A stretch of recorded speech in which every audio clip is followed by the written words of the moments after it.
Selamat pagi, Salam. Ya, biarlah saat ini suatu kesempatan yang indah, kita tetap terus diimbau untuk selalu terus berdoa untuk bangsa dan negara, karena kita tahu bahwa bangsa dan negara saat ini ya dalam suatu tantangan pergumulan yang tidak mudah. Ya, untuk itu kita akan mengalasi firman Tuhan. Kita baca di dalam Kisah Para Rasul pasal yang keempat. Kisah Para Rasul pasal yang keempat, ayat 1 sampai dengan ayat yang keempat.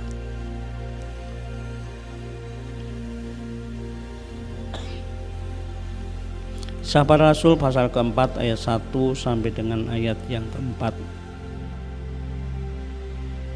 Demikian firman Tuhan akan saya bacakan. Ketika Petrus dan Yohanes sedang berbicara kepada orang banyak, mereka tiba-tiba didatangi imam-imam dan kepala pengawal bait Allah serta orang-orang Saduki.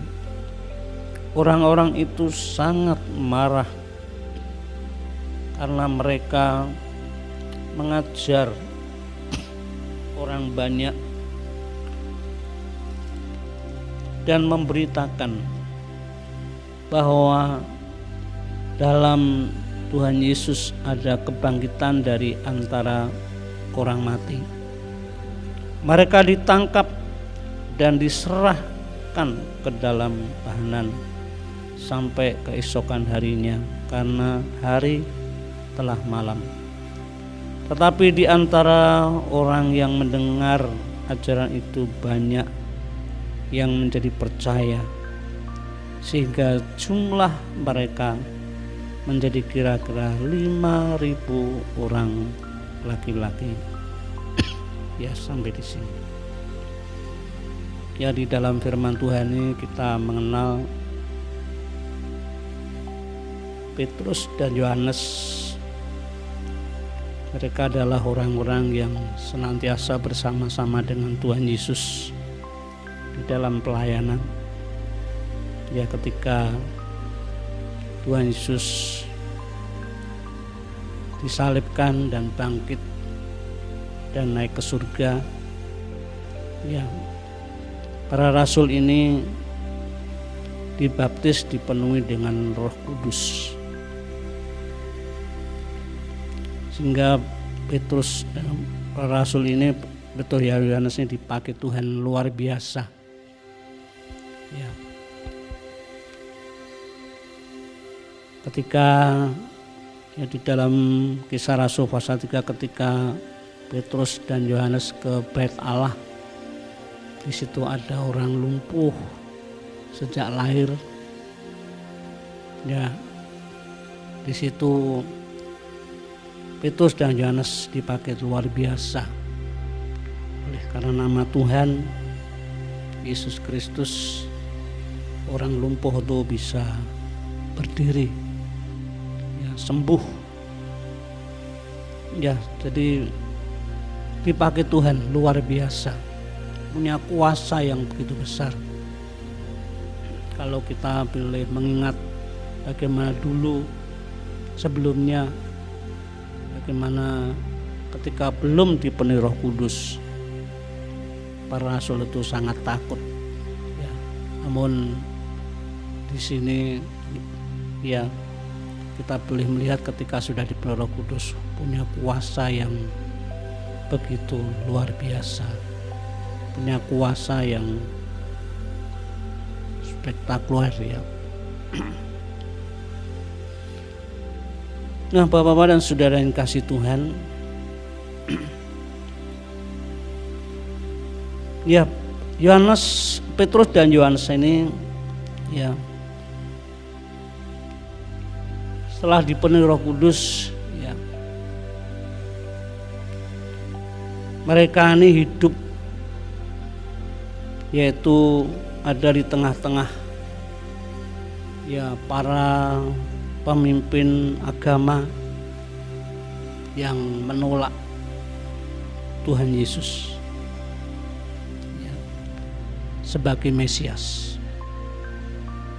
Ya, bagi para pengikut Tuhan, para rasul, itu merupakan suatu tantangan yang tidaklah mudah. Sebagai pengikut Tuhan, ketika Tuhan Yesus dianiaya, disalibkan karena orang menolak akan Kristus, bagi pengikut-pengikutnya pun juga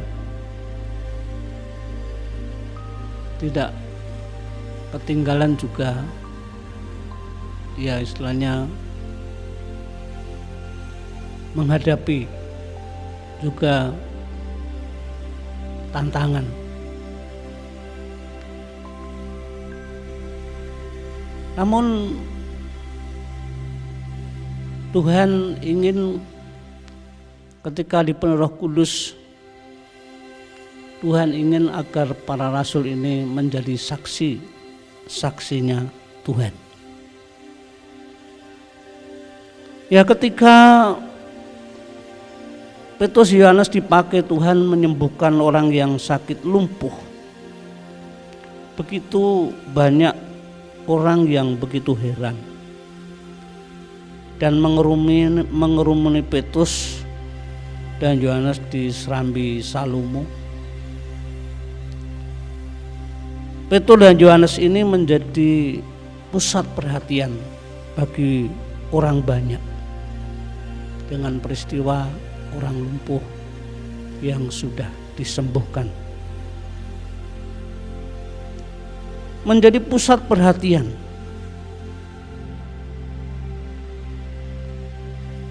Namun meskipun para rasul ini menjadi pusat perhatian, Petrus dan Yohanes tidak membanggakan dirinya. Biasanya ketika menjadi pusat perhatian itu merasa dia sesuatu yang istimewa, bisa membanggakan diri. Tetapi Petrus saat itu tidak sedemikian. Ia sadar akan dirinya bahwa apa yang terjadi sehingga orang lumpuh itu bisa sembuh, itu semua karena nama Tuhan Yesus, bukan karena dirinya. Jadi nama Tuhan Yesus itulah yang ditinggikan. Nama Tuhan Yesus itu di atas segala-galanya. Ini sesuatu yang sangat penting, bahwa ketika Petrus dan Yohanes sebagai rasul dipanggil untuk senantiasa menjadi saksi Tuhan, yaitu untuk senantiasa meninggikan nama Tuhan Yesus, bukan dirinya sendiri. Nah, di dalam firman Tuhan ini ketika Petrus dan Yohanes sedang berbicara kepada orang banyak, itu di situ artinya Petrus itu dan Yohanes sedang bersaksi, ya, sedang bersaksi tentang nama Tuhan Yesus. Karena orang-orang yang datang berkerumun itu begitu banyak, mereka tuh begitu kagum, begitu heran. Mereka sangat perlu untuk tahu, ya, siapakah Tuhan Yesus itu. Maka Petrus pun tidak tinggal diam, ya, dia selalu bersaksi kepada mereka tentang peristiwa yang terjadi saat itu. Itu bukan karena dirinya, tetapi karena Tuhan Yesus. Oleh kuasa Tuhan Yesus itulah yang disampaikan oleh para rasul ini. Nah, Bapak-bapak dan saudara yang kasih Tuhan, untuk bersaksi tentang nama Tuhan Yesus. Tidak semua orang tuh mau menerima. Meskipun ada bukti-bukti bagaimana kuasa Tuhan Yesus begitu dahsyat, tidak semua orang mau menerima. Seperti yang tertulis dalam firman Tuhan ini, di situ dituliskan imam-imam dan kepala pengawal bait Allah dan orang Saduki. Mereka itu adalah tokoh-tokoh agama. Ya. Yang saat itu dengan apa yang dilakukan oleh Petrus dan Yohanes, menyaksikan tentang nama Yesus di tengah-tengah orang-orang yang begitu banyak. Saat itu Petrus harus mengalami sesuatu yang tidak baik. Para imam, kepala pengawal bait Allah dan orang-orang Saduki saat itu sangat marah sekali. Sangat marah sekali. Kemudian Petrus dan Yohanes dimasukkan ke dalam penjara.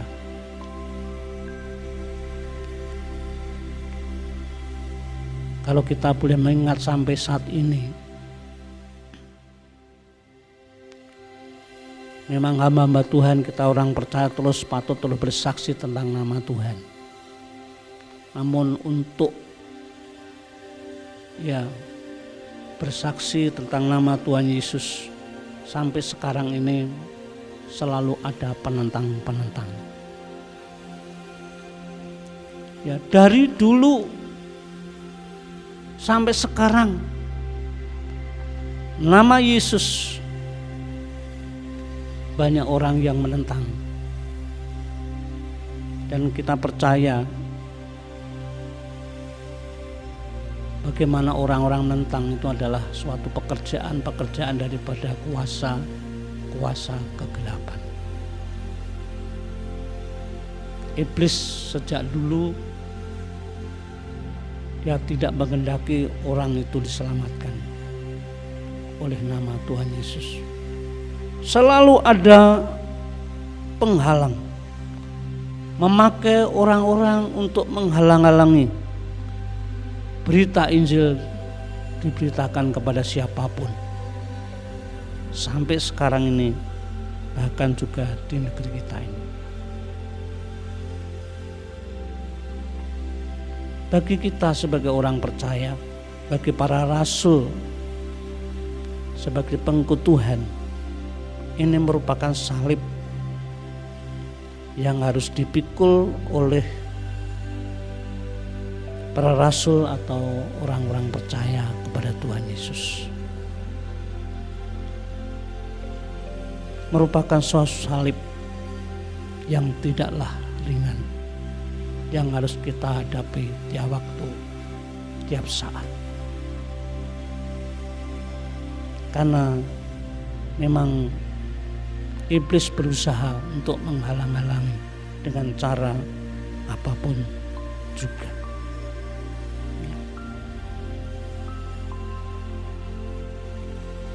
Rasul Petrus, pengalamannya ketika orang percaya harus menanggung sedemikian. Di dalam suratannya kita baca di dalam 1 Petrus pasal 2 ayat 19. 1 Petrus pasal 2 ayat yang ke-19.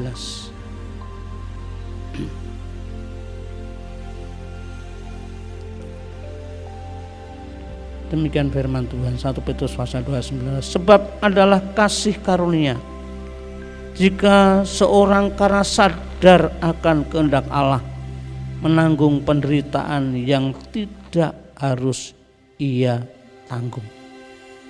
Ya.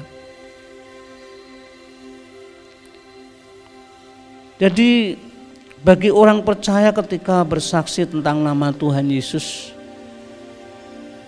ia menghadapi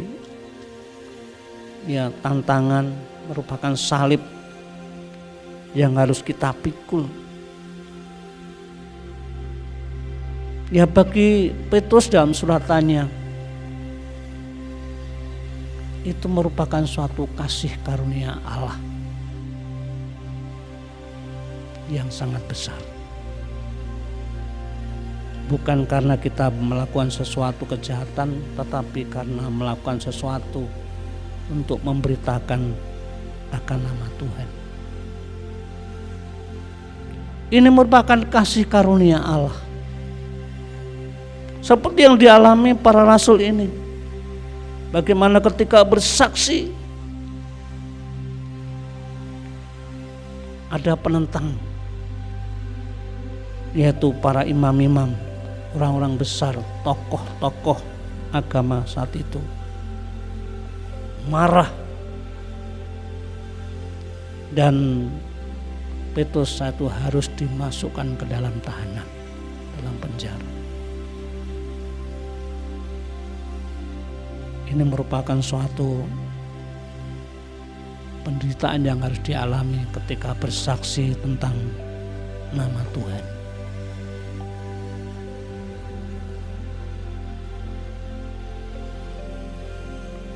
Jadi untuk bersaksi tentang nama Tuhan itu memang bukan perkara yang mudah. Banyak tantangan. Maka Petrus, Tuhan Yesus untuk kepada para rasul, para murid-murid Tuhan untuk menjadi saksi, tidak bisa hanya terus tanpa perlengkapan. Maka perlunya kuasa Roh Kudus, perlunya Roh Kudus dicurahkan. Petrus yang dulu sebagai pengikut Tuhan penakut, namun ketika dipenuhi Roh Kudus punya kuasa yang besar. Meskipun dalam bersaksi tentang nama Tuhan Yesus banyak penentang, harus menderita aniaya, dimasukkan dalam penjara. Namun Petrus sadar bahwa itu adalah kasih karunia daripada Tuhan. Itu adalah kasih karunia daripada Tuhan. Meskipun itu suatu salib yang berat, mengalami aniaya, mengalami tekanan, difitnah, caci maki, tapi itu adalah kasih karunia daripada Tuhan. Nah, dalam hal ini bagi kita sebagai orang-orang percaya perlu melengkapi hidup kita ini. Melengkapi hidup ini dengan senantiasa untuk mau pikul salibnya Tuhan. Memang bukan sesuatu yang mudah. Kita belajar untuk senantiasa menyangkal diri kita sendiri. Memang kadang-kadang sifat manusia itu kadang-kadang senantiasa untuk mau menderita itu tidak sanggup.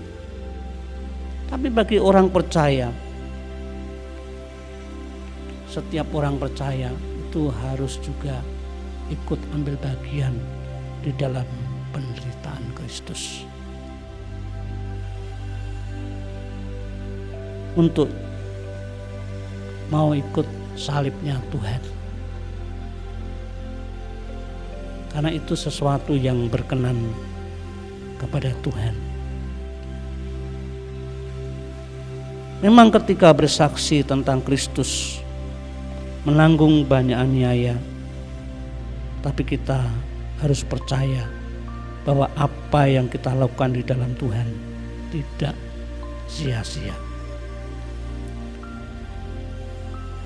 Petrus dan Yohanes ketika bersaksi harus masuk penjara. Tetapi di balik daripada penderitaan, banyak orang yang benarnya menjadi percaya. Dikatakan di dalam firman Tuhan berjumlah kira-kira 5.000 orang laki-laki. Wah, ini sesuatu yang sangat luar biasa. Ya. Salib ditanggung, harus masuk penjara. Tapi buahnya sesuatu yang luar biasa. 5.000 orang laki-laki menjadi percaya. Ini sangat luar biasa.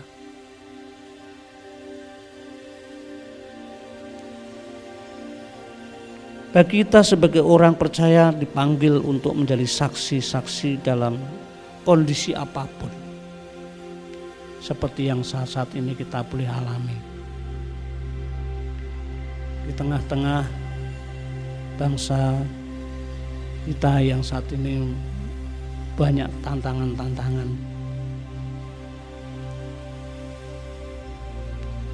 Sebagai orang percaya di pemerintahan pun juga tidak mudah, dianggap kafir, ya, selalu direndahkan, dihina. Tapi Tuhan itu tidak pernah membiarkannya. Tuhan tidak pernah membiarkannya. Selalu ada pertolongan yang dari Tuhan. Ya, jadi bagi kita sebagai orang percaya yang dipanggil untuk menjadi saksi-saksinya dalam kondisi apapun, kita tidak perlu takut baik ditolak ataupun diterima. Tujuannya agar kiranya nama Tuhan dipuji dan dipermuliakan. Nama Kristus terus diberitakan, karena memang banyak orang yang tidak tahu siapakah Kristus, dan keselamatan hanya di dalam nama Tuhan Yesus, dan tetap terus diberitakan. Kita patut bersyukur di tengah-tengah keadaan bangsa yang saat ini mengalami tantangan yang tidak ringan. Namun di balik semuanya itu banyak orang-orang yang dulu menentang nama Tuhan, banyak yang percaya kepada Tuhan. Ini sesuatu yang sangat menggembirakan, sesuatu yang sangat menyukakan. Ini membuktikan bahwa kuasa Tuhan itu bekerja secara luar biasa.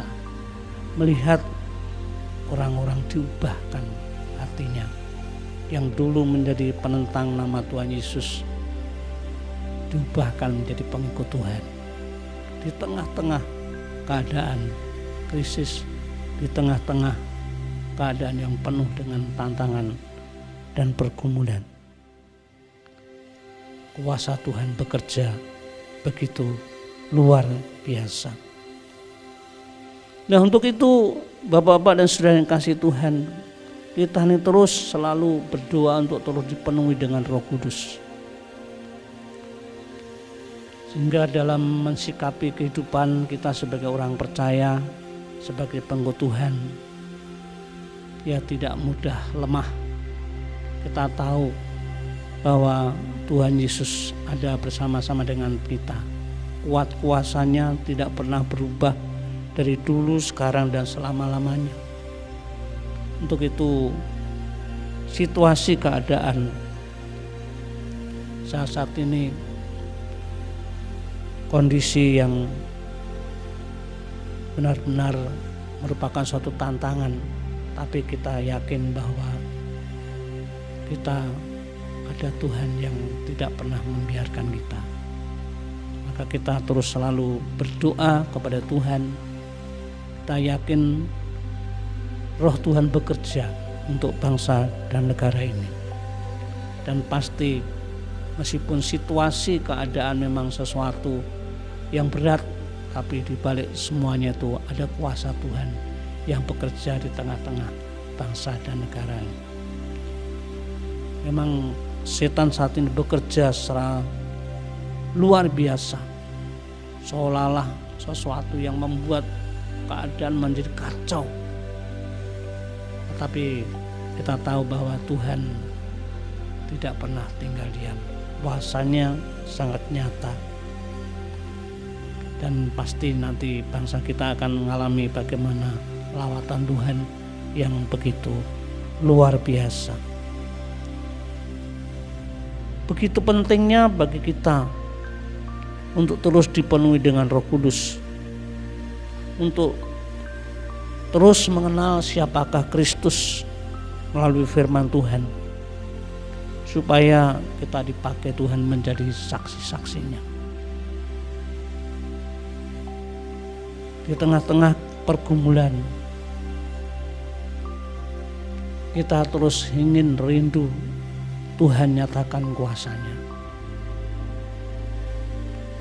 Kita rindu terus Tuhan ingin menyingkapkan apa yang menjadi kehendak Allah.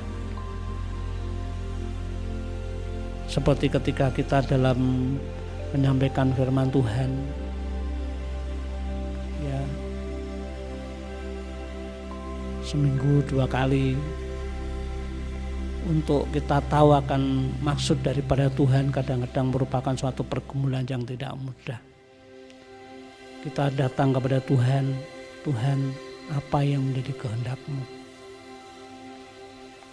Pikiran kita kadang-kadang terbatas untuk mengerti apa yang menjadi kehendak Allah. Kita sadar ketika kita terbatas kepada siapa kita berharap.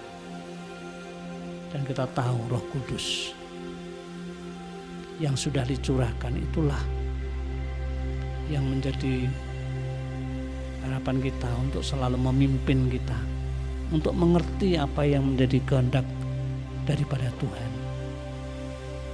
Ketika kita selalu menyandarkan hidup kita kepada Roh Kudus, Tuhan itu tidak pernah tinggal diam. Ketika kita rasanya tidak bisa apa-apa, tapi Tuhan itu selalu ada dan menyatakan maksud dan kehendak-Nya bagi orang-orang pilihannya.